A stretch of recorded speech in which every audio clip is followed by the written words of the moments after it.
Welcome to the Sci-Fi Center, the place to be, where comic books and wrestling collide magically. Movies, TV shows, and pop culture we share.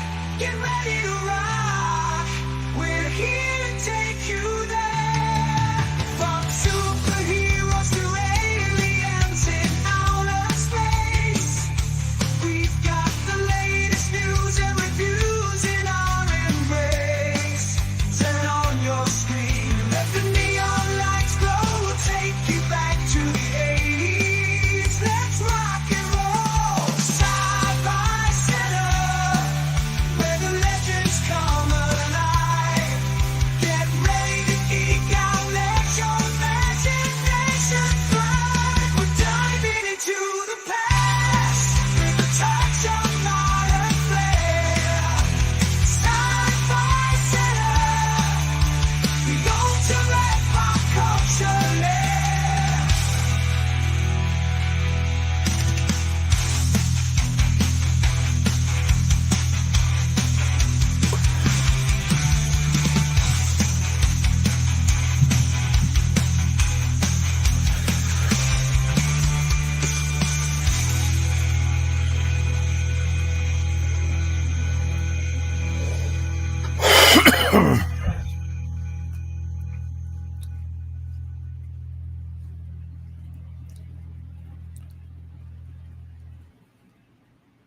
Happy what's left of Tuesday. Woohoo!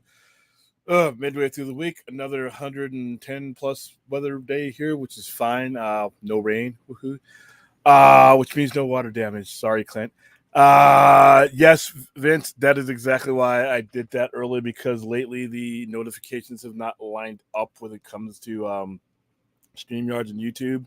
So instead of having people miss the first 15 minutes of a live show, I went ahead and just did that first. So, how's everybody doing? Jeez, I'm still getting over a cough. The allergy drain isn't as bad anymore. I've been taking some stuff, but took the day off yesterday and didn't scream. But Tuesday, not much went on today. We're gonna stroll through some of the stuff that happened today. Maybe stroll through Twitter or some, But like I said, no big news happened as far as I know of. No major stock falls or WB. No major cast announcements. Just a basic bare bones, not even midweek type of day. So let's see how you doing, Larry, Clint, and his dog. Good luck with your interview, Vince. Bring in Brad and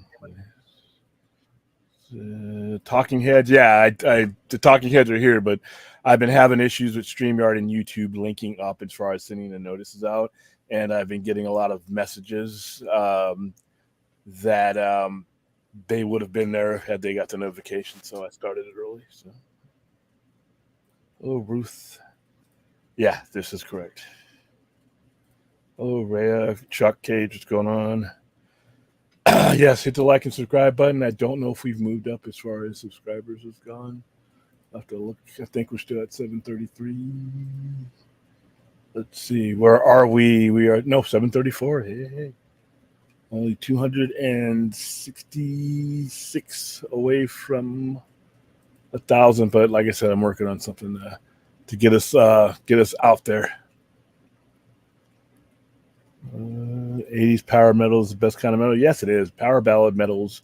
I mean, alternative is great too, but a lot of the stuff in the 80s got lost in some very famous bands that got all the TV and all the airtime. But there are some really good ones out there. Let's see. That's your new job. Data entry, cool. I never want you to have water damage, William. I just want you to enjoy the rain with a leak-proof roof. That's the thing, though. I don't know if there's such a thing here in Vegas, because I've had these clowns up on these roofs several times, and each time it's like, even if they're able to stop it at one area, it just like transforms into a new area, and I'm like, and I'm just hoping and praying it doesn't leak in a place that could cause me irreparable damage. And granted, insurance is there, but still, insurance isn't shit when it destroys something that you like in my house and everything else. If I don't want, if the stuff I have, I like. And if it were to leak on a belt or something, or it wouldn't leak or whatever, but it's something that got signed that like meant something to me. Yeah, insurance can replace the value of it, but it's not going to replace that kind of value of it, So yeah, I mean, you just rather not have the damage. But I don't know if there's such a thing as waterproofing Vegas. It is the desert, so. But like I said, who knows? I'm getting a new roof put on this part of the area, especially where I'm putting the studio, because there's got a lot of electronic shit over there that I don't need to ever even have to worry about water damage. So fuck all that. Not Brad. Hello, Brad. Brad and his woodpecker are here. Oh, that's hilarious. I'm used to being the one that gets that question. I actually had people accusing me. They would be like, "Doesn't William have any other shirts? He wears the same shirt. I bet you he doesn't even watch that shirt." I had to post a picture of like 10 of these shirts that I had lined up to know it's a work shirt. See, look, it's got my logo on it. Everywhere I go in public, for the most part, or when I'm representing the Sci-Fi Center, I always have this shirt on because this show is part of the store, vice versa. Like when I was out and I got get my autographs and stuff. For the most part, if I'm not wearing this shirt, I'm wearing my Nosferatu shirt with the logo on it. The only time I met somebody famous that I didn't have this shirt on and I wasn't representing, it was Zack Snyder, is because they told us to dress at a certain way, and me running around with a bolt on my shirt would have probably got me thrown out any sooner than I thought it was going to get thrown out. I've had under 200 subs for 15 years. You're a good woman. Yeah, wow. You know what? For a long time, Omega, I was floating at about 100, and then like I said, from December up, we just jammed it up. It was kind of cool. All right. Just see. Thinking Armor Wars film will be between Avengers, Doomsday. Yeah, I think that. I don't know if it's going to be a movie. I think that's going to be a show. I think Armor Wars is setting up for the show that links to Thunderbolts, or it's not even a show. It's just a theme. Who knows? But I am looking forward to that because I do like the way Captain America and Winter Soldier wrapped up. Brad's being the strong silent type. Yeah. That he were name, man. I had one. When we did Black Adam. I had a bunch of them. I had one I wore. It's a black shirt with a lightning bolt, so not a huge difference. It's the black shirt with it had the glow in the dark one. I don't think this one glows in the dark anymore. I have 342 and barely upload. I just got 700 plus views on this short. Yeah, well, I got 1,000 views on our Deadpool reviews that we did. I'm like, wow, what the fuck did that come from? Let's see. If a Black Adam shirt is ever made, I get the first one. I made a bunch. Was it a couple of years ago, 3 or 4 years ago now, when we did Black Adam? And they all glowed in the dark. So when you showed up and when the lights went out, we got a group. I think I have that somewhere, a group picture with all the lightning bolts glowing in the dark. It's kind of cool. Let's see. Yeah, I look like shit without a mustache, to be honest with you. I just don't have the right face structure to go without it. I give Deadpool a 6 out of 10.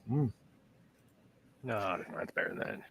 Well, it's all subjective. I mean, like I said, I was better than I thought it was going to be, simply because the story around this whole balanced story. See, I'm not a nostalgia guy or a cameo guy when it comes to these things, unless it can add to the story. And Wolverine is not he's more part of the story than Deadpool is, in my opinion. He's what holds the movie up. Hugh Jackman's performance. That being said, I'm seeing a lot of shit that I hope Marvel ignores.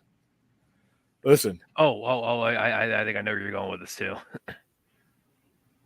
The whole Blade thing. Yes, absolutely. Give Logan send off. Hold on. 100%. Don't get too fucking carried away with this bullshit, though.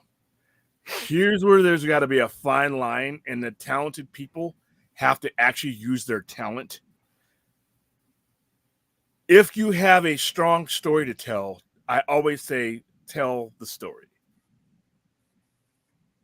If you're just doing this because you don't have the ability to move forward, that's a problem for a multi-billion-dollar studio that is the most forward-thinking studio out there. If you're doing it because you got an overwhelming, like a Logan-type story where it's just, holy shit, this story has to be sold, that's one thing. But if you're doing it because you just have run out of ideas for the future, that's a problem. And you probably need to shuffle the deck. I don't fortunately, quite think that's the purpose with Marvel yet. I still think there's enough talent there, but it gives me pause for concern when we can't look forward anymore, both as a fandom or talent or creatives. That's when shit becomes stagnant. Listen, there's a place in my heart for all this shit from the past. It's called Disney Plus. When it works, and it works for the story first, if you have a story and then it involves these characters, I'm all for it. But if you're just pulling some shit out of nostalgia anus because your fans can't move, your fans can't move off of that, even though some of these people are too fucking old to play the characters that they're playing for a long length of times, that I'm worried about. So far, I don't see that as being evident by Marvel themselves, but I see boneheaded fans that just literally would rather put the TARDIS on pass and stay there. And I hope that there's a line of delineation between the people who should know better and the people who are just stuck. So it's a wait and see type of thing. I'm not saying I'm against it entirely. Be careful, though. Like I always say, nostalgia is like a bomb. You pull the right wires, everybody makes it out alive. You pull the wrong one, we all die and we all look stupid. So, well, unfortunately, though, they already have something built in that would be, perfect thing to do as like a Logan style Blade send off, which was what they were originally going to do with Blade Trinity, which is 40 years in the future. Vampires rule the world. Blade's our last hope. That would have worked maybe 20 years ago. I don't, like I said, if you're saying goodbye to this character, do it. That's with any of these Fox characters. And eventually you're going to have to say that to Wolverine. But I think the X-Men are so far down the line. I think we're about 3 to 4 years away from an actual proper X-Men team that you have time for him to wrap up and do whatever however he's going to die in Secret Wars or whatever he's going to do. And you have time to transition other X-Men in, because you're not Halle Berry as Storm 20 years later. I don't want to see that. I don't want to see that in a contemporary story. You want to have an old lady Storm thing, that's fine. But if you're going to make contemporary stories for the contemporary generation, at some point, why are we so stuck in these eras? You know what I mean? I don't. That's not why I watch. I put down money for MCU. I paid Fox money for that. When Fox's X-Men came out, I paid for it. I loved it. It was fun. I had a great time. But I'm not in the Fox era anymore. Fox era is done. And like I said, I waited you showed me the MCU for the past 15, 16 years. I want to see characters that are consistent with that without you having to really change them. I want to see what Kevin Feige can do with a new Wolverine. I want to see what he can do with a new. In fact, I don't want to see them yet, but a new Cyclops, a new Jean Grey. You're not going to bring Famke Jensen back as Jean Grey, are you? No. So I want to see what you're going to do with these, just like the Fantastic Four. So I want to see what they're going to do with the Fantastic Four in this generation of characters. I had all that other stuff, and I enjoyed all that other stuff. But let's not get into the fucking, TV land mentality of shit. Are we going to move forward, or are we just going to be summer reruns? And I think the people who have properly handled Marvel Studios since 2008 are way too talented for the latter. And I hope this isn't a trend. You can love these characters all you want to, but at some point, you got to turn this way and hit the forward button.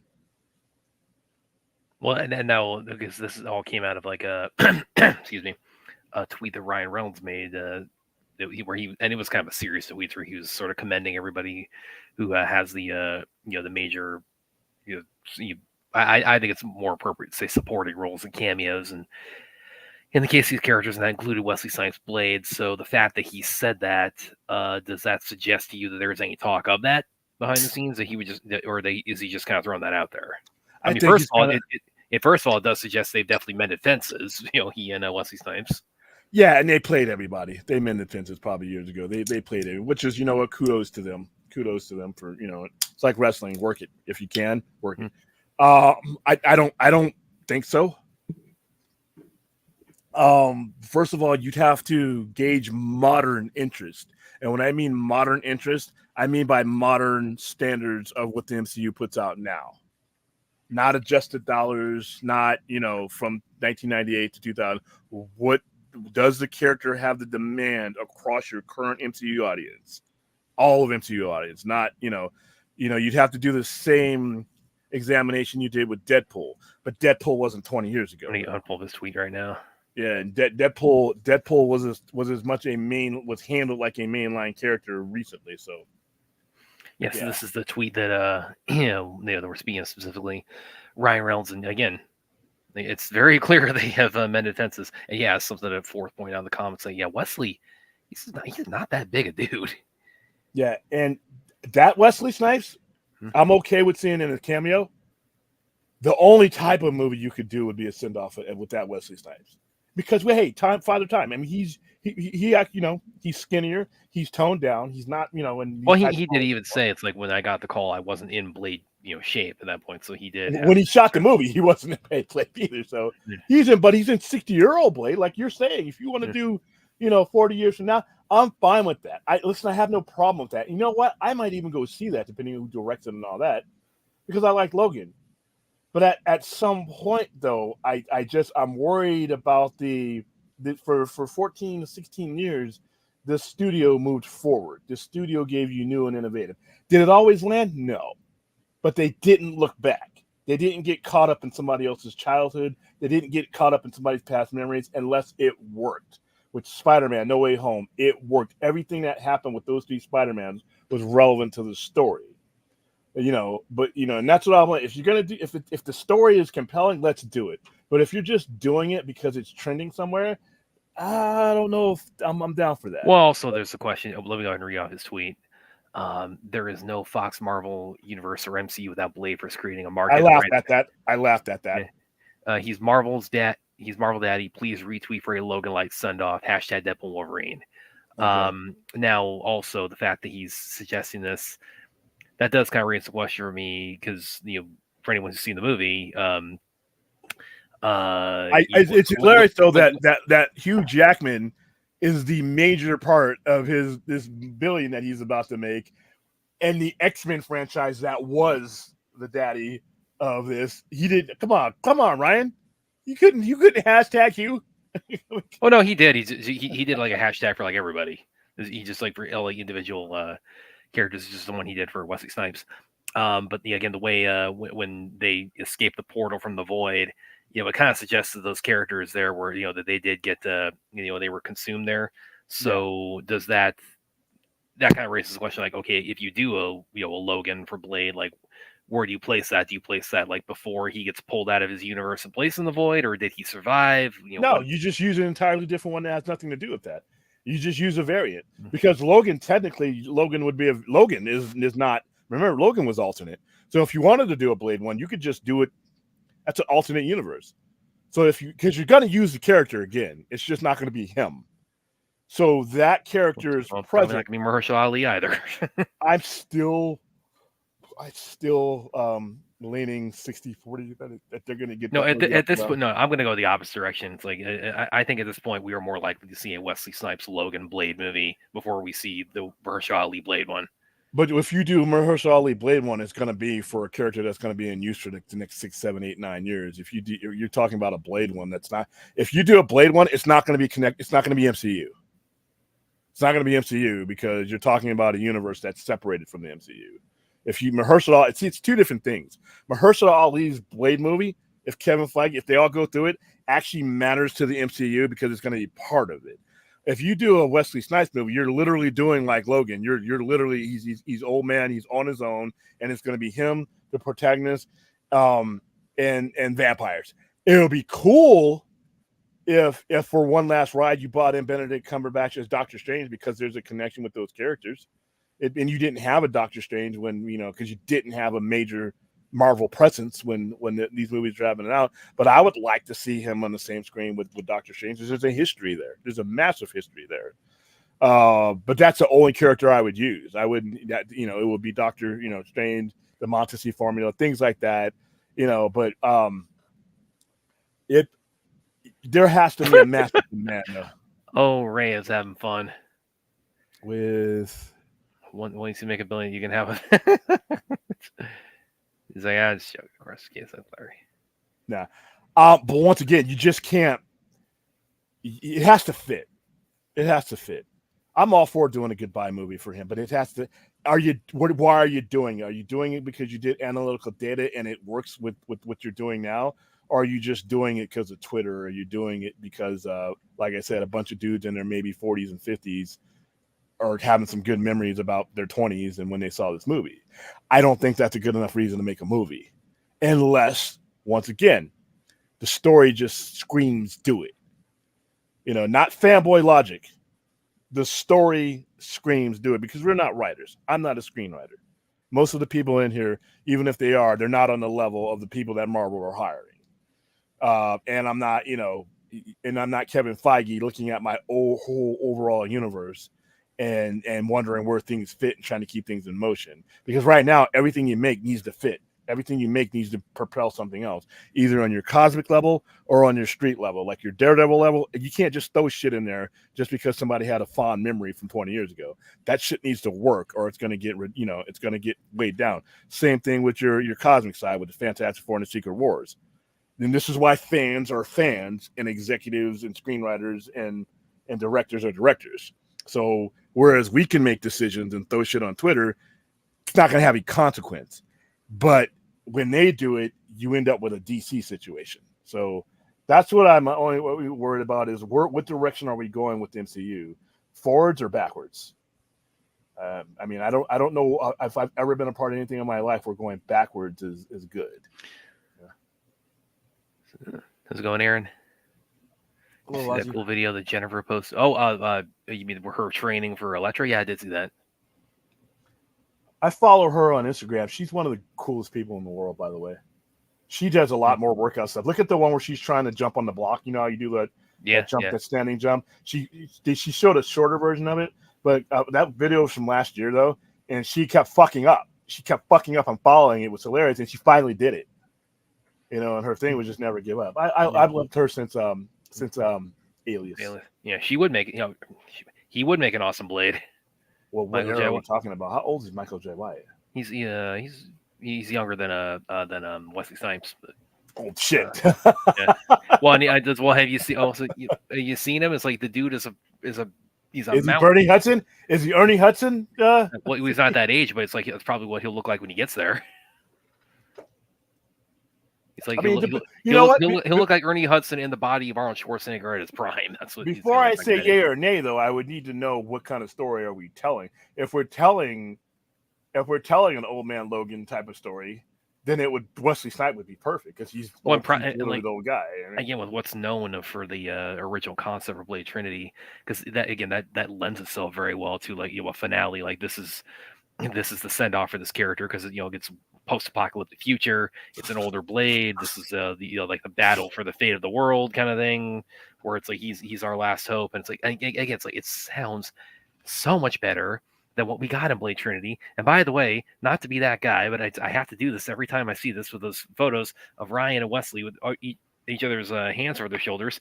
Okay, when they have the reconciliation like that, stop telling fans what can or can't happen with the other studio, with other characters, with other filmmakers, with other cast members. This has scarred you. Yes, it has. This has scarred you to the point where I'm worried about you, Bradley. I agree, but I don't know where No, to go. well, just so when I was I don't know pulling where up to those, go. like when I was pulling up those photos and like just seeing them just chumming it up there, it's like, and again, Yeah. thinking about, if you're a DC fan, being constantly told this can never happen, like you guys are so full of shit. Well, and to Brad's point, as I expressed on Saturday, I'm it's one of these days I'm going to put it on the scroll down there. The one universe at a time, one universe fits all is bullshit. It is the ingredients for DC failure. It always has been. It always will be. In between failures, you'll get some successes, but nothing consistent because you're wasting what you are. You're wasting it. And like I said, you're being outdone in that respect by Marvel, who the multiverse is not part of what they do. It's not part of what they do. The whole point of what we're about to go For them, through, it's one-offs. For DC, it's their DNA. it is a way of storytelling that the DC developed 6 decades ago. So whenever I hear fans, and I just literally wish I had the mental ability to just like to do the Darth Vader thing, like Admiral Ozzel. Like choke people with their mind, yeah. Yeah, and it's like this singular thought. I don't know where the fuck it came from. Well, I didn't grow up with a DC, with a singular thought DC. Well, and again, like to what you just described there, like it's not a matter of I'm scarred. It's a matter of like we've been making this point for a while, and then like this stuff with Deadpool and Wolverine happened, and I of course I've written an article about this, Unfortunate Solitude, but that happened, and then I started actually getting pissed at a lot of the reasons that's constantly presented to us for why it can never happen. So that's why I'm kind of ranting about it now. Well, the reasons were stupid.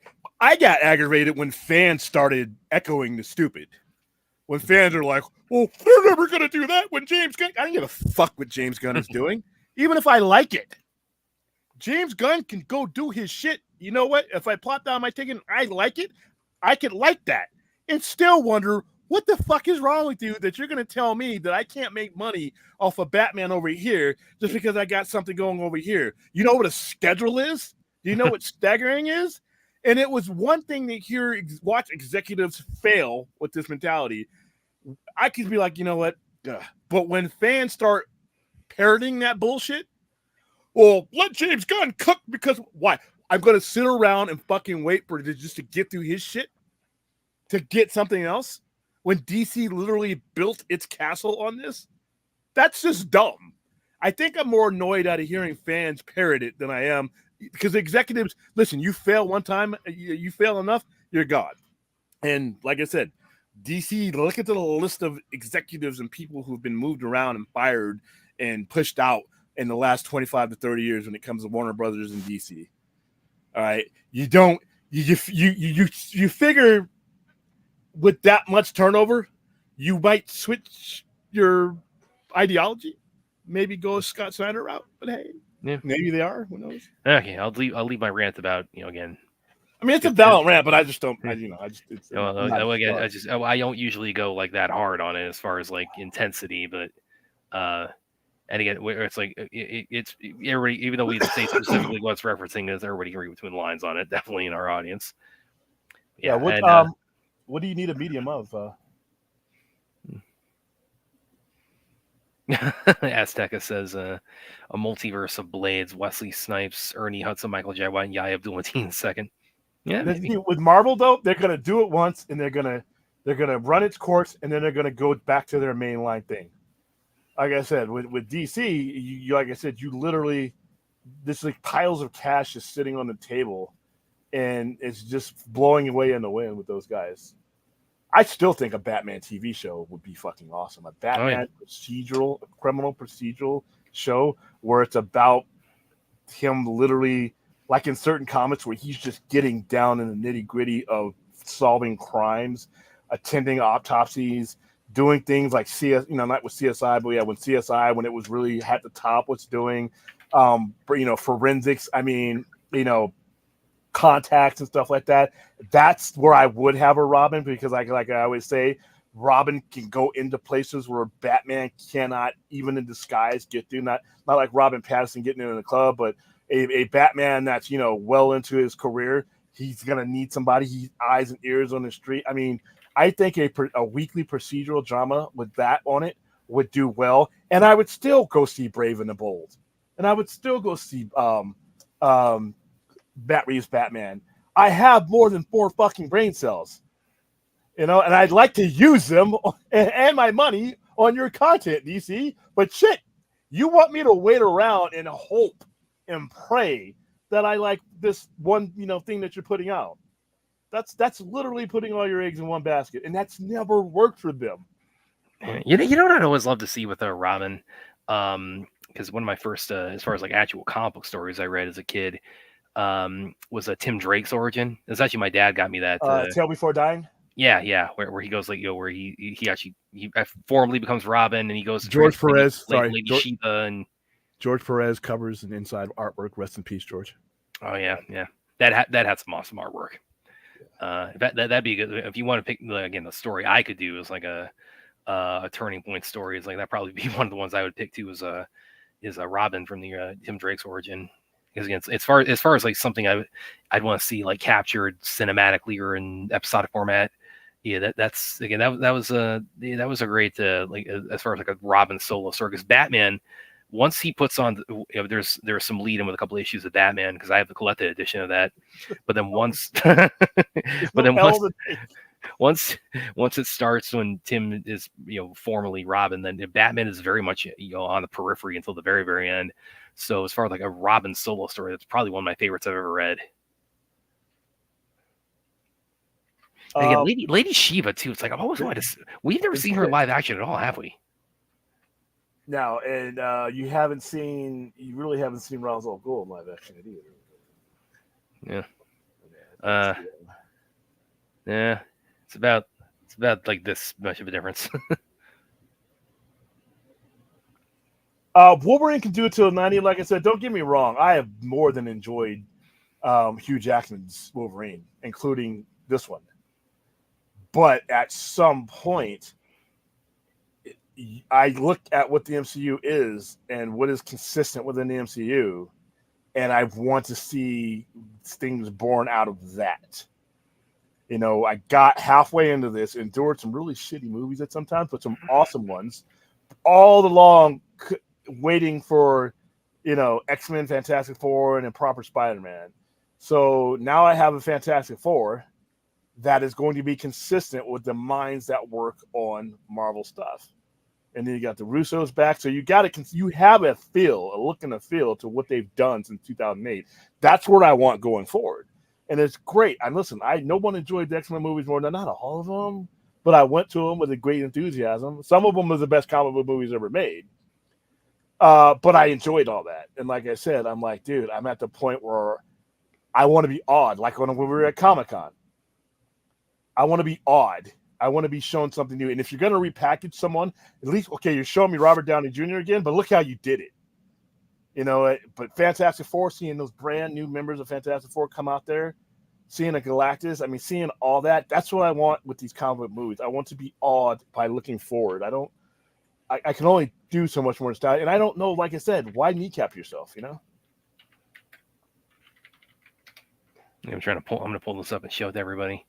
The collected edition of our Tim Drake's origin as Robin.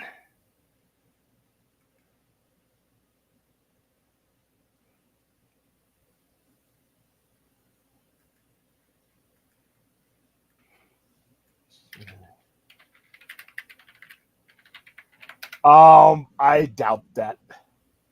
I think X-Men X-Men under Fox was great, but they had some fuck-ups too. There's some really bad movies in that mix. There's some great ones, more great ones than ever, but there's some really bad movies in that. So I think Disney will take. Plus, like I said, the guy who helped with those movies for the most part is running Marvel. He understands. And his uniqueness. And this is why they can never let him go. You have a guy that came up through different production companies that is now running it. He has access to all this now. But he did it without the access, so he can do it. He can come up with ideas.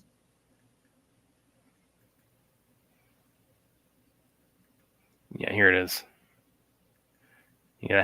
My dad got me this collected edition when I was a little kid. It was actually right before he went to Desert Storm. So Kelly Jones cover too. I see. Yeah. So this is the collected edition of Tim Drake's origin as Robin. Definitely a really great read. Parents Are Poison. This is all, like I said, I remember reading it because I remember it was, people were surprised because it happened so quick. Tim Drake came in a few years, and Batman. Remember, in the 3 years, Batman did not want another Robin. Yeah. Even Tim Drake is like, he doesn't, it doesn't sound like he wants another Robin or he needs another Robin because he's dealing with cause it's child endangerment, by the way, and you got a fucking minor killed. But he's he's going through the guilt, that what happens, and Alfred is the one that convinces all that. Alfred tells him, "I don't agree with you, Alfred. I'm talking to a fictional character." Yeah, but he's like, Batman will always need a Robin. I'm like, I'm gonna pull up these pictures of Wesley again, by the way, because I remember my dad actually saying this to me because I saw Blade Trinity with him when it originally came out, and we were walking out of the theater, and he was telling me at the time, this is 20 years ago, I still remember clear as day, him saying to me as we're reviewing Blade Trinity, he's like, "Yeah, Wesley is not, again, he's not that big a dude." For a lot of these guys aren't, though. It's just the Hollywood makes. Well, I mean, obviously there's a lot of camera work involved. That's not to say he doesn't have, he's not in good shape or doesn't have a lot of muscle, but he's talking in terms like stature, which a lot of particularly the first two, they would do things like film him from below, or do a lot of things like really make him a lot of close-ups too. Yeah, seem like a powerful presence. With Wesley, it's and he's and now Ryan, I think, is 6'1", so. Yeah, Wesley's only about 5'8". Yeah. Yeah, this one in particular here, Wesley, this one makes him look tiny. Yeah, manifesting the Uncanny X-Men as the type. Yeah, please use Uncanny X-Men. I would love that. The Uncanny is. Yeah. By the way, what did you think of the suit too? His suit in this iteration of the Blade. Because the nice thing about Blade too is that he doesn't, because he's more background Marvel character. It's kind of like Shang-Chi. It's like his suit is a lot less codified than other characters, so you have a lot more freedom to really kind of play around with it, in cinematic adaptations. So, I like this suit for the era that it's supposed to represent. I would, if they do an old man, whatever, I would like to see a more modernized suit with a lot less hard edges around. Can't see my mouse, but there's a lot of things in here that I would like. The ribbing and everything else would be different. I would like to see a more modern suit. This was okay for when he was, for what it was, but I would love to see an updated look. I mean, obviously you'd keep the beard, you'd keep the little widow, the goatee and all that. The flat top, I would go bald. That flat top. Yeah, that probably would be a good one for him. Flat top. Actually, I was thinking too. It's like, what about Blade with dreadlocks? No, you don't think so? No, because he's always been like a sleek individual, and then there's certain the interpretations where he's in a comic where he's bald is he just looks cooler. I just think black guys, we just look cooler when we're bald and we have the shortest hair. I'm biased. I keep it short, but Avery Brooks when he first started DS9 had a full head of hair. Yeah, he looked all right. Man, I think season 3 where he shaved it and then he grew out the goatee and started looking like Spencer for Hire Avery Brooks again. That's when Captain Cisco started looking cool, man. Well, they were starting to do that Blade on the TV show with the Sticky Fingers as with his look. He had a shaved head for Blade, which that was a good look for him. But again, we never seen Wesley do that. But again, just looking back at some, I mean, I'm not trying to be disparaging. Wesley is just not that big a dude. It really is one of the cases of where it's you kind of pull back, the curtain on some of the camera ratchet, and you realize, some of these dudes you see in action movies or superhero movies, they look larger than life, and it's not to say they're not in good shape or what have you, but it's they're not, maybe not they're not looking down if you're Mount Olympus necessarily. Yeah, it's Alias will return one day. You never know. She still looks good enough at 52. She always posts about, I don't look good anymore. I look like a person who's had 3 kids. And she'll post her old stuff from Alias up to her new things. And I'm looking at her like, what's your problem, lady? You look at her from Alias. She's skinnier, yeah, but she you look at her now in that outfit now and some of the stuff she does now, she looks fine. And she's one of the nicest people in the world, dude. And here's the other thing too that Wesley I think really benefits in his portrayal of Blade is his voice. He has a very powerful voice. He has a very when you hear him speak, is like he's he comes across as a very powerful presence when like some motherfuckers always trying to skate uphill. And that doesn't sound nearly as good as he does, I'm sure, but you get my point. It's like his voice actually, he has very gravelly, very just a voice that sounds very authoritative. So I think he really that really aids him a lot in his portrayal of Blade. Yeah, I don't know if we're ever going to get that movie, to be honest with you. I mean, it's 50-50 on it because Ryan Reynolds could do it as a Fox movie. It's not going to connect with the MCU, so why, you could do it in the same universe that wherever you're going to end up with Daredevil or Deadpool. You do that constantly, man. Yeah, because there's 2 Ds, but it doesn't have to connect to anything, and his production company can definitely foot the bill, and he's got credibility. So if Ryan Reynolds wants it to happen, it could happen. I don't know if Marvel would do it. I think they would keep it in its own little thing, especially because I do think they will eventually either develop Blade or he will be in something in something of their future, and they'll probably want to keep those 2 things separate. But I'd say 50-50, but I don't know if Wesley Snipes isn't getting any younger, so even if you're going to do old man anything, you don't want to be too fucking old. Yeah, it is. Especially also you add the success of Deadpool Wolverine. It's like, okay, if you're going to do this, probably I'll strike while the iron's hot. Yeah, well, the Celestials, I think, are going to be part of the consolidation of the universe. It's not going to be when you use the term reboot when it comes to this. What's about to happen with Marvel isn't being properly used because of it's the same story. You see what I mean?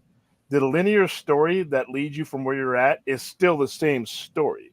You're just seeing it consolidated in a way that there's only one reality. Like right now, all you're consolidating realities. You're not necessarily restarting everything because we as the viewers are still watching one linear story. It's not like when you're talking about Fantastic Four and then a brand new Fantastic Four movie. We're watching the linear thing happen with the TVA and everything else. And once you actually, for a reboot, it would have happened back in Loki, where she kills him, because you already had the sacred timeline, right? And so when she kills him, the sacred timeline is undone, and that's why we're at where we're at. So we're part of the same story that's been running through the MCU. It's just that they're using this to bring in, because you can't. How else are you going to bring in the Fantastic Four? You can't. I mean, where the fuck have they been? You know what I mean? So by resetting the sacred timeline, you're actually consolidating it because you're getting rid of timelines. That's probably what Doom is probably going to end up doing. He's probably going to, like the Anti-Monitor, he's probably going to draw energy from the universes that are destroyed, him or the Beyonders or Kang or whoever is part of it. Loki, on the other hand, sacrificed himself so that these universes didn't get destroyed. So that's going to be your secret war, I think. No insider information, but that's what I think. But in that case, you're not going to see it a reboot. You're going to see a battle in which one sacred timeline survives. You know what I mean? So I think there's a different term, because I've heard them call it soft reboot.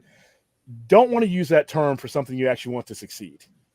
If you want something to succeed, you don't want to use that word, because that word turns. There's one word. There's only a couple of words in retail that turn people off, especially when it comes to comic book IPs. Is reboot. It's what you don't want to do. DC. You're switching out new bosses every 5 years because of that term. Marvel tried it, and it led to probably one of the lowest points in sales in their history, besides the 90s. So, might not want to use that word. Might want to come up with something else. Oh, Phil, listen, Wesley's legit as a martial artist. I'm just like, well, he's a fucking. I mean, come on, he's half vampire, dude. And again, pulling those pictures again. It's like, I hope I look that good at 62. It's like, and I damn sure hope I look that good at 78 as Ernie Hudson does now. I agree with this. I think Damien is the best fighter. He has the best circumstances of any Robin. I like Dick Grayson, but not as Robin. Oh, Aaron's got a good suggestion here as far as Blade. There's an easy fix. They could always make a straight to Disney Plus Wesley Snipes Blade movie. Yeah, they could do that. They could. You could make this theatrical. I just don't know.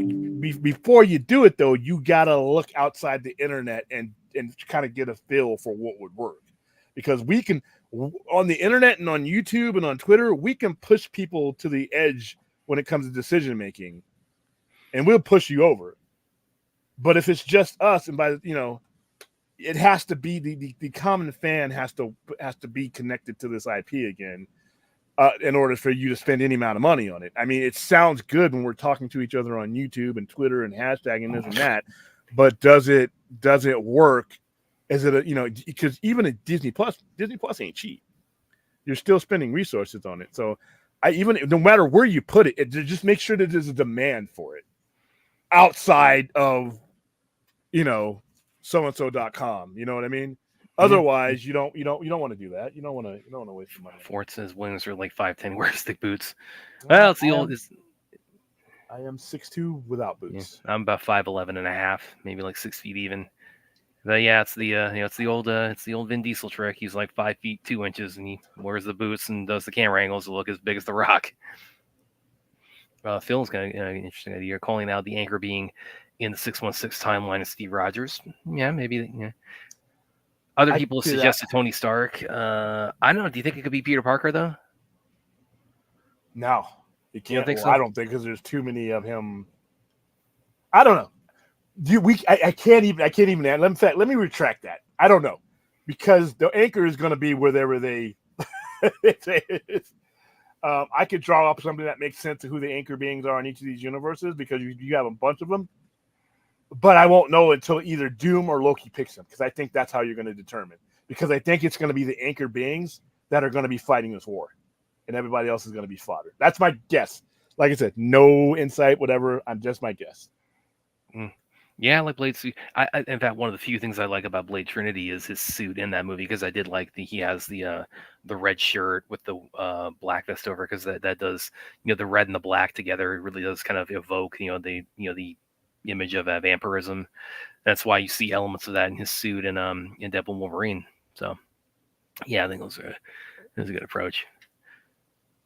Obviously, I like I said, at 50-something years old, she's still got it more than a lot of people do, and she, like I said, and despite what she says about herself, she's having a lot of fun. It's so funny. I look like Pyro. Okay.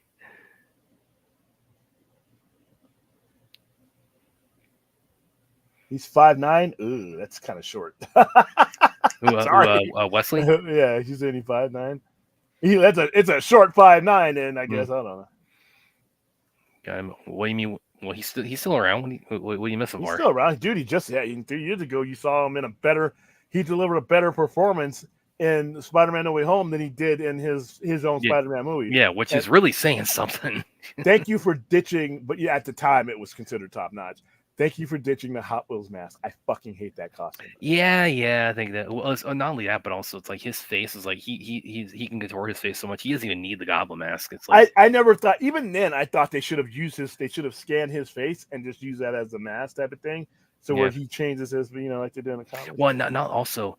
I can't believe I didn't pick up on this first time I saw him in No Way Home. But when he puts that purple scarf around, and when he has the green suit on, it's like, oh, my friend Mike said, yeah, that's like it's adding the purple elements to it that weren't there originally. It's like, yeah, oh man, I can't believe I missed that. I think it might have been because he took his mask off. Yeah, I wouldn't like I said, but you know what? As much as I love William Dafoe, when it's time for Tom Holland to face the Green Goblin, if he ever does, I don't want it to be him. I think it's time to break out the Hobgoblin. So do I. I think you could get away with it too.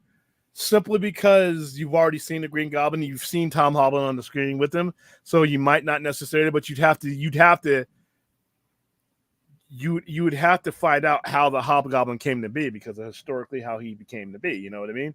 Because he, the original Green Goblin died, so you'd have to introduce him at some point. I don't know if you have enough time in Tom Holland's Spider-Man career to introduce both the Green Goblin and then have him killed off, and then have some other guy find his garage with all of his shit. It's a stretch, but it could happen.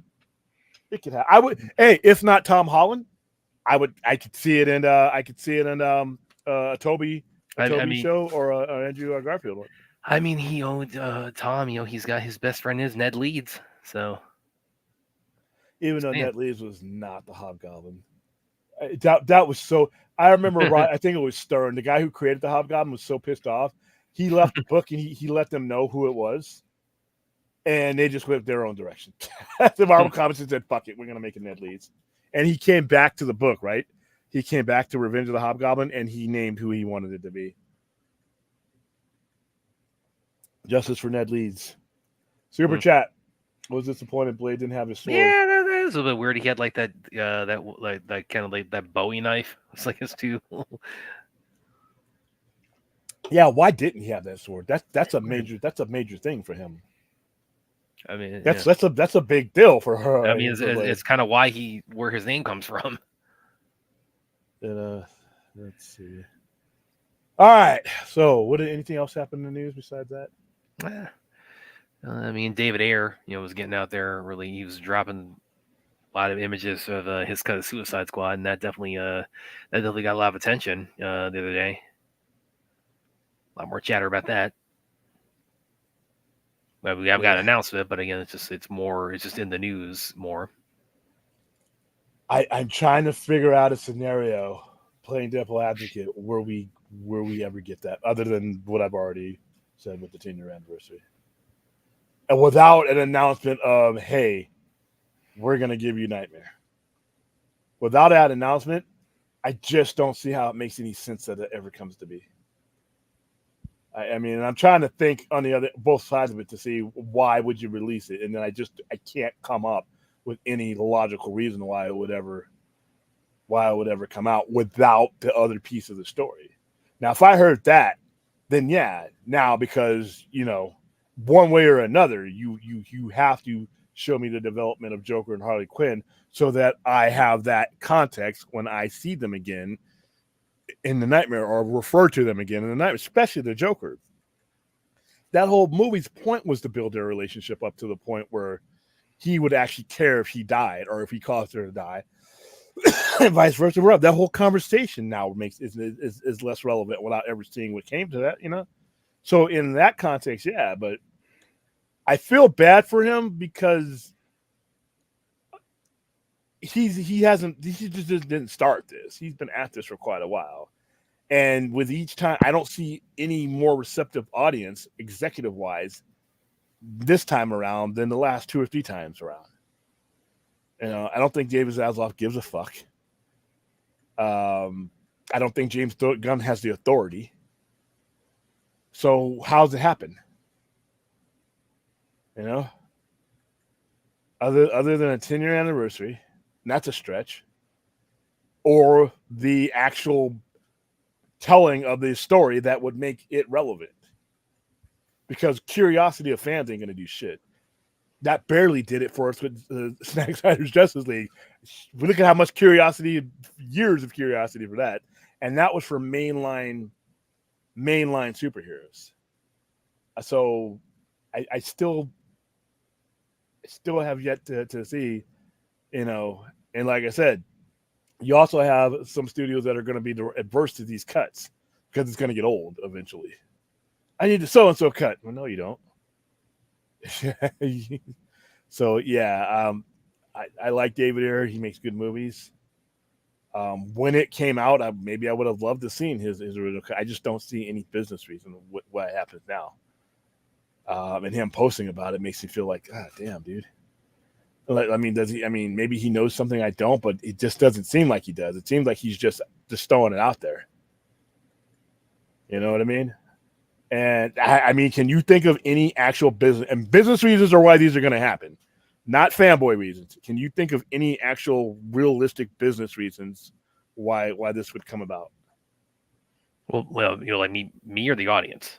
No, the audience, because that's not going to matter because they're not going to. I mean, our audience.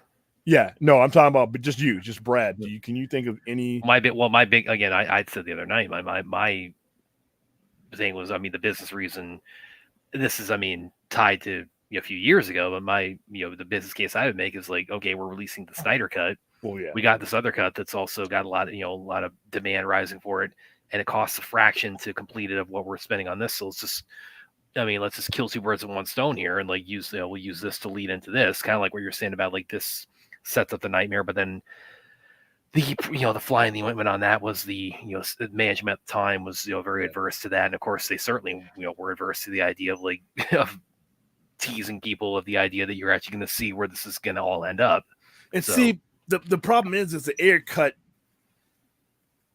doesn't lead to Zack Snyder's Justice League. It would lead to it if the nightmare was fulfilled. So the demand for it doesn't it's not joined up with the actual reality of why you would do it. So say for instance, I got the fulfillment of the nightmare. You told me I got that. Now I got, because all the references in the nightmare, I have that now going into that. But just Zack Snyder's Justice League as it is, that the air cut wouldn't lead into that necessarily. You know what I mean? It wouldn't be a strong enough connection unless I'm going to see how the evolution of the Joker. I mean, I'd have to see exactly what they're planning on doing with the nightmare before but I would have to greenlit the nightmare first. You know what I mean? Every time I think about it, I'm like, just because there's a demand for the air cut, A, how much of a demand? B, does it make sense just to do it without, if you don't have a concrete decision that you're going to flesh out the nightmare story, not just that fucking cameo. If you're not going to flesh that out, you're just pissing me off with the air cut. You're just building a nice, pretty road that's going to lead to a shitty neighborhood, and then I'm going to be mad. So I don't know. Yeah, but here's one of the tweets he put out actually today, where because he also gets a lot of pushback from people who are telling him shut up about it, just kind of take it, or some people are even like whining because he said you said you were done with DC and now you're backtracking on that. It's like, yeah, fourth, I give them to you every time. Unfortunately, I give you plenty of them every time. I don't think he should shut up. It's just sad to see. Unless people are telling him that because it's like because it seemed like he had kind of lost the will to fight for it. Back around the time when Beekeeper is coming out, so and some people are detractors are pulling that card, and it's like, yeah, him tweeting that, I'm sure that is tantamount to a legally binding contract, of course. But yeah, this is somebody. He's responding to somebody about like the changes that were made to it. Said no, they did to his face. He promoted it. He says it was behind my back. I'll never forget the day I was told it was happening. Brutal, just brutal. Yeah, so like I said, that's that, and I feel for him because we know who is doing that. We know who is responsible for that. And look at there's still people, the same people who greenlit Batgirl, and we're pushing all these other bullshit. Were the same people who were cutting all this up. And all the people that were in place and all the people, they're surrogates that got handed down to them. This was the same mentality. Because those people, when they came along to start off in Emirates, they said no to this too. But they greenlit another Suicide Squad movie. They greenlit a really bad Harley Quinn movie two movies that lost them money. So I totally feel for where he's coming from. You had total mismanagement. Now, but as where we're at right now, if I were running Warner Brothers and you came in to me and said, let's release the air cut, I'm going to be like, first things first, we're doing the Nightmare storyline. You, David Ayer, and Zack Snyder, you guys are going to sit down again and you're going to make a connection and you're going to bring it back to me. And if it makes sense to do, then we're going to do it. We're not going to just release the air cut without the fulfillment of the Nightmare. That to me, that just doesn't, it doesn't make logistical sense, and I don't think it's an accident. I don't think there's even we go to minimal investment when it's not your money, yeah, but when it's theirs, when it's somebody else, when you have to answer for every penny, nothing is minimal. So the justification has to be there, I guess. Well, I think also it's it kind of what you're saying too about whether or not they're going to. Whether the idea that business wise would be tied to finishing the Nightmare, and it's like I think that's the idea. Also, is there again similar to why they were so reticent about Snyder Cut being released, is because the idea is like, oh, what if people actually like this and they want to see where this goes, and we are fundamentally opposed to that. Well, yeah, because they, it's the same reason why they said Peacemaker was the greatest thing since the Atom was split, even though no one had any real data. And they said the Suicide Squad was a massive hit before it even hit the theaters and lost $52 million. They were justifying their jobs, which they eventually lost. So, yeah, I get you. Oh, by the way, I'm going to share this too because Ryan Reynolds. I'm sure you're going to say he's having us have everybody on here when he says this. Ryan Reynolds says that at this moment he has no idea he'll ever wear the Deadpool suit again. I hope I do, but I don't know right now. Is the time to just kind of hang it up for a bit and see what happens next. I'm sure you don't believe what he's saying here. No. Well, he is now part of a divergent universe that may be represented in Secret Wars. I don't know how big of a part he's going to be in it, but I do think you'll continue to see Deadpool movies in the Fox universes. Now, my only question is, when we create this sacred timeline, are we doing one, or are we going to leave open the option for others? Because if you do just one, you're putting Deadpool in the MCU. Whereas this movie, it's an MCU movie, but he's not necessarily in the universe. You see what I mean? So there's a lot of freedom he has on his own. I don't know. I think you'll see at least one more Deadpool movie. I just don't know what kind of Deadpool movie it'll be. Well, and again, this thing's about to hit $1 billion, so it's kind of like, yeah, there's that too. But see, Marvel, Marvel can make $1 billion without Deadpool. Ryan Reynolds can make really good money without Deadpool. They've proven they can do that. I don't know, because they got the next couple of movies. I'm betting right now, both Avengers movies that they release are going to be $1 billion. Depending on how Fantastic Four is marketed, it could be up there. The next Spider-Man movie that they're going to do is probably going to make $1 billion if it ever fucking comes out. See what I mean? They have, that's not their first primary goal, by the way. They like making good movies, and they make this money as a byproduct of it. But DC, you get $1 billion, you better make a fucking sequel, because you don't know where that next billion's coming from. But creativity, though, he has. I could see him, if he doesn't want to do it. If Ryan Reynolds just doesn't want to do it immediately or anytime soon, it's not going to matter whether Deadpool and Wolverine makes $1 billion, because it's his creative energy behind it that would drive another Deadpool movie, with or without Wolverine. You know what I'm saying? It could be Deadpool and whoever. It's if he says, you know what, I think I've done everything I can with this character, then that's it. I don't think that's the case. He looks like he's having fun. Not only are the movies making money, but he's having fun. But he can have fun doing other things too. He's still Ryan Reynolds. He does other movies. So I don't know. I don't believe it, because I think he's having fun and the character's making money. If it was just a character making money, there's other ways to make money. But you get a role of a lifetime, do you give it up? I mean, I don't know.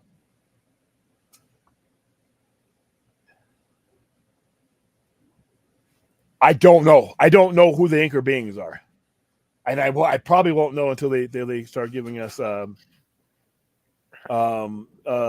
premise of it. I don't want to see Deadpool and Spider-Man on the screen. I don't even like seeing him. I actually had an idea too. What if they now? I'm kind of wondering, like, if this would be what kind of reaction this would get, because I could definitely see people saying this would be in questionable taste if they did this. But what if they said that Stan Lee was the anchor being of the MCU? Oh, the one above all? Yeah, they could do that. The success of Blade. Yeah, you're just doing this to fuck with me. No, they didn't.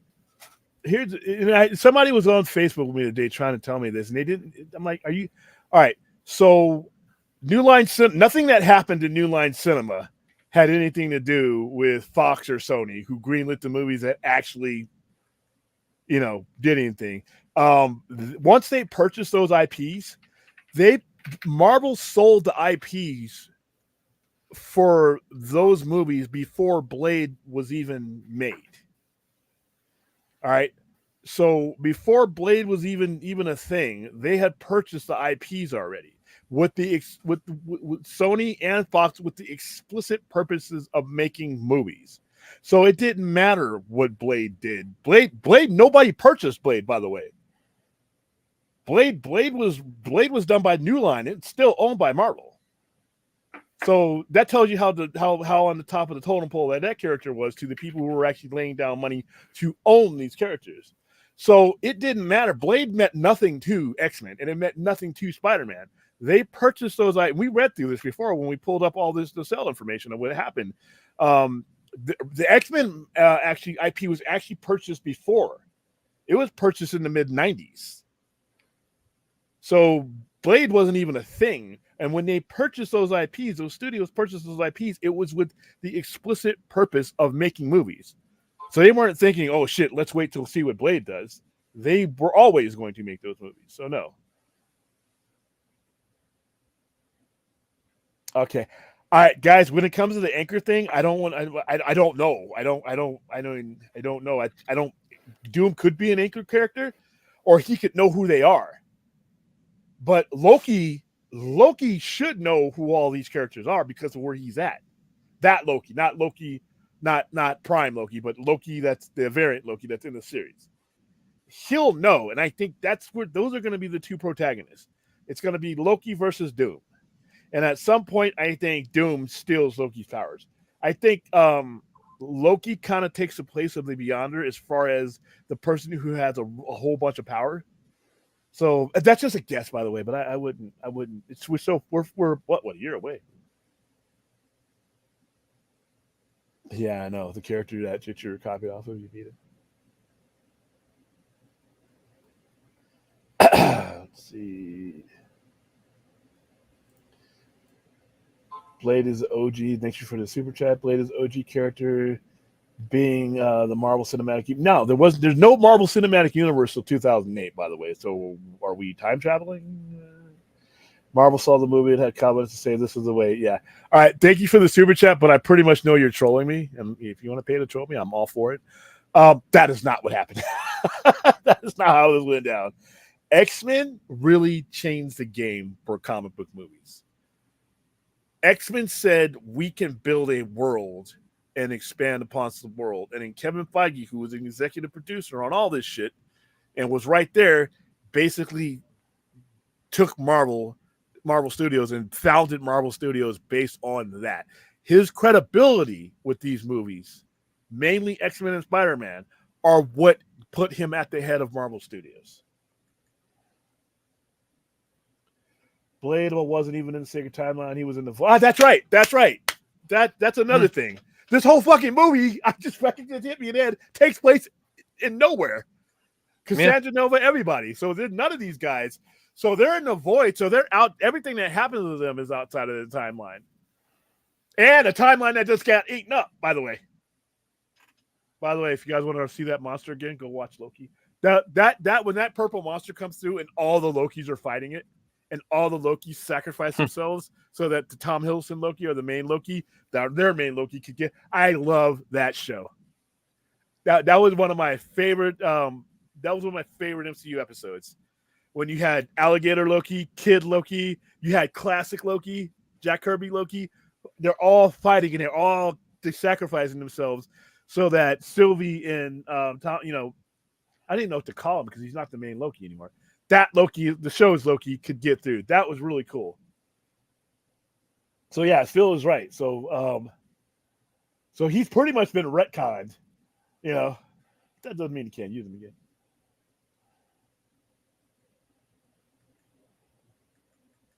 Yeah, I'm just fucking with you. We're just thinking back here. X-Men were black leather suits because Blade influence. No, X-Men played black leather suits because the Matrix. And because at the time, even though, remember, they were taking a huge risk with X-Men. X-Men was not, we will look back at it now, but it's surefire success. We got Logan, we got all this. X-Men was a big risk for these guys because comic book movies weren't made like that before. You took the character and that was it. Superman, Metropolis, Batman, all that. And, everybody was in their own separate thing. And, there were no teams, even though you had everything you needed to make the Justice League if you wanted to do something goofy. But you didn't have all that. So, and that's what made Wolverine's cowl, pulling the cowl, so fucking cool because it shows you the evolution over 24 years of where when they first started the X-Men, they didn't, these colorful uniforms look ridiculous. They can't. This just works in the comic book. This is never going to work on screen. So they used the most successful thing they had in their backyard and they let's go leather, all that stuff. That's why that happened. But as because certain characters could get away with looking exactly like they did in comics because they were icons like that. They were universal icons: Spider-Man, Superman, Wonder Woman, etc. But the X-Men were not. They were big in comic books, but they weren't global like Superman was, Batman was, Spider-Man was. So these producers are like, okay, we're gonna make your fucking mutant movie, but you're not gonna. The dude's not gonna have his two. What are you, crazy? We're not going to have, what's that guy wearing? No, we're not going to have that. But they made them recognizable at that point. Now, because we've had the acceptance of comic book movies over the last 25 years, now Wolverine can look like Wolverine. Yeah. You know what? The costume can be ridiculous because we've opened ourselves up to that. So, by the way, something I forgot I was going to mention earlier, but we've also got thank you for the super chat. That is ridiculous. Thank you. Okay. We also got the Crow remake coming up actually very shortly here. Yeah, in about 2 weeks. So viewers, I'm going to be sending you to go see the Crow.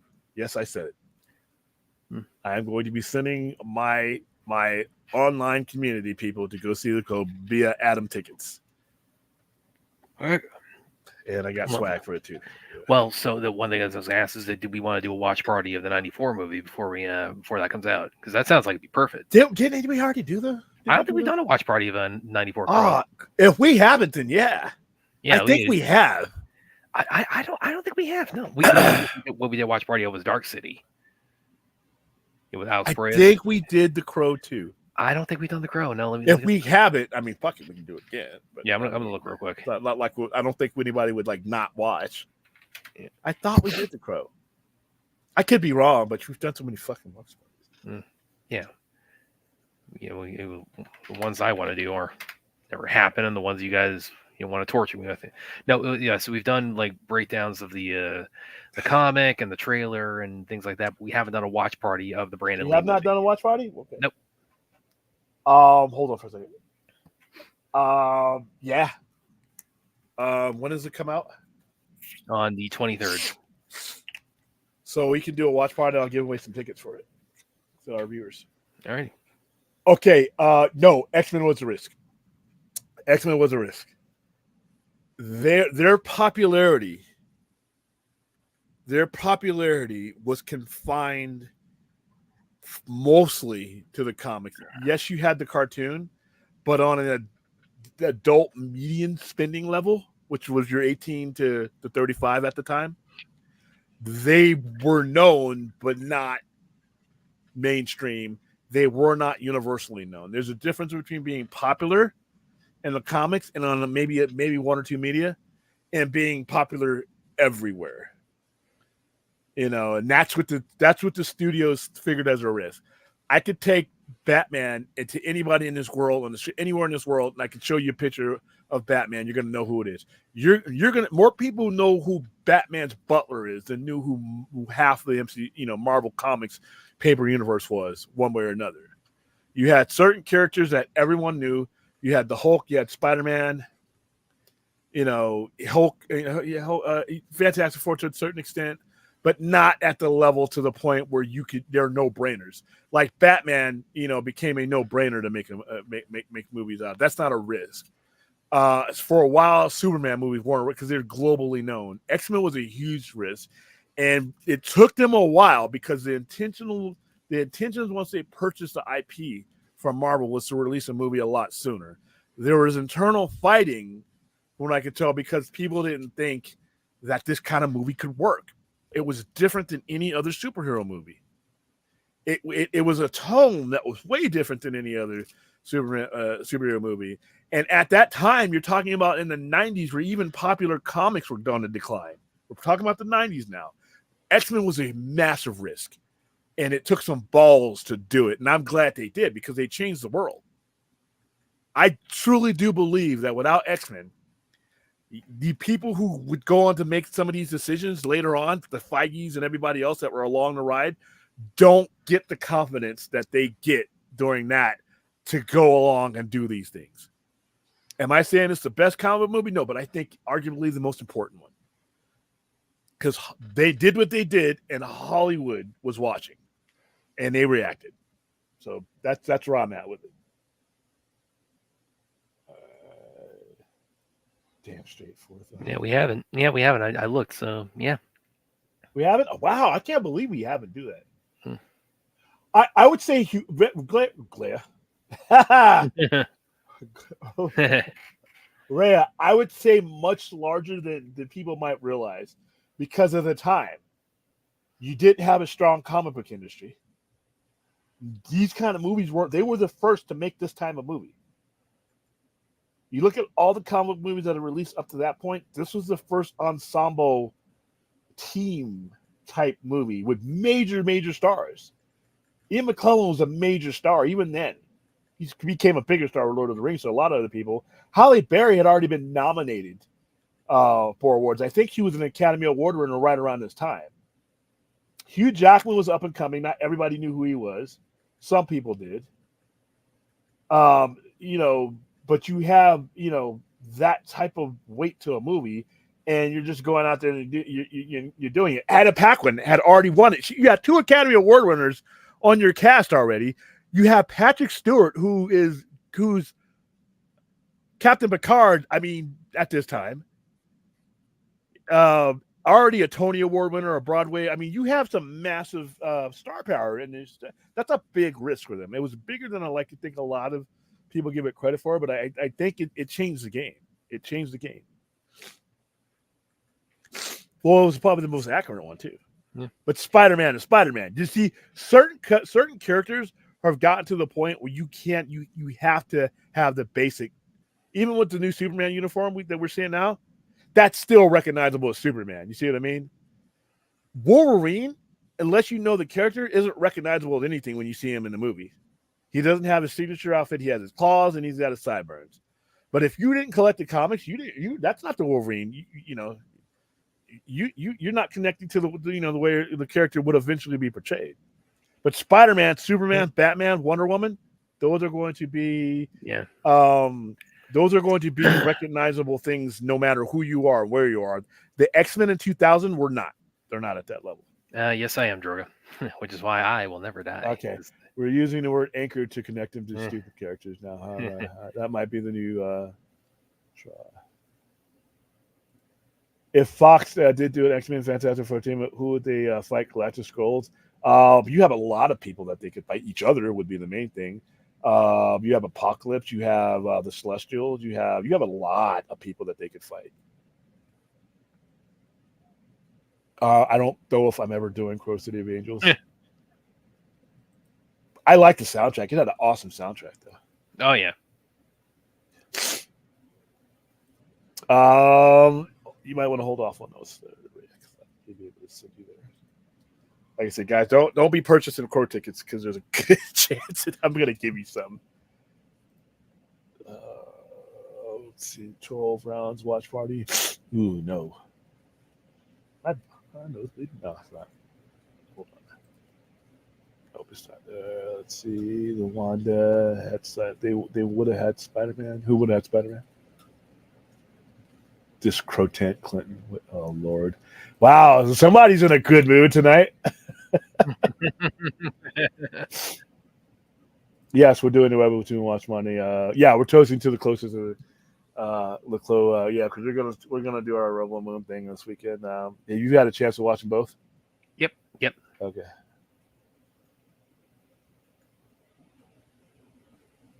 Phil's going. Yeah, I'm probably gonna give it one more look in theater because I did really like it a lot.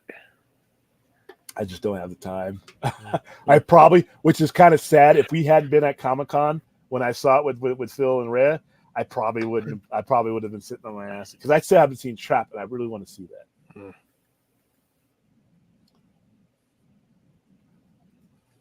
Yeah, I'm going to. Romulus is going to be. I still don't know if we're promoting. I should have been promoting that. Actually, when is Alien Romulus? Because we got all 17th. these other.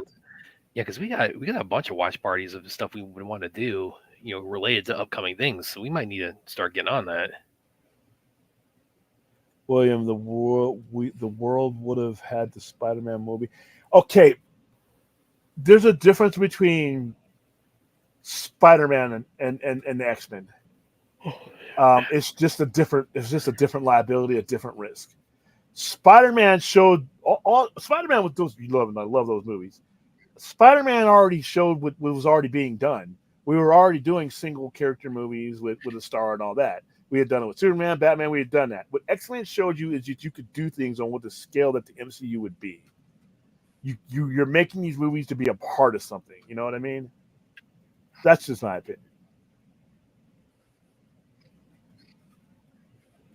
Yeah, and I saw a trailer today that I loved because it wasn't just Alien Romulus. It showed all of Alien in order in this trailer. It showed shit from Prometheus. It showed shit from Aliens. So what that tells me, they're not just brushing away Prometheus. And they showed something from Covenant too. If you see the trailer I'm talking about, it's really cool. And they showed it in a way that looks like this movie is in the lineage of it all. So I cannot wait for that. I want the damn popcorn.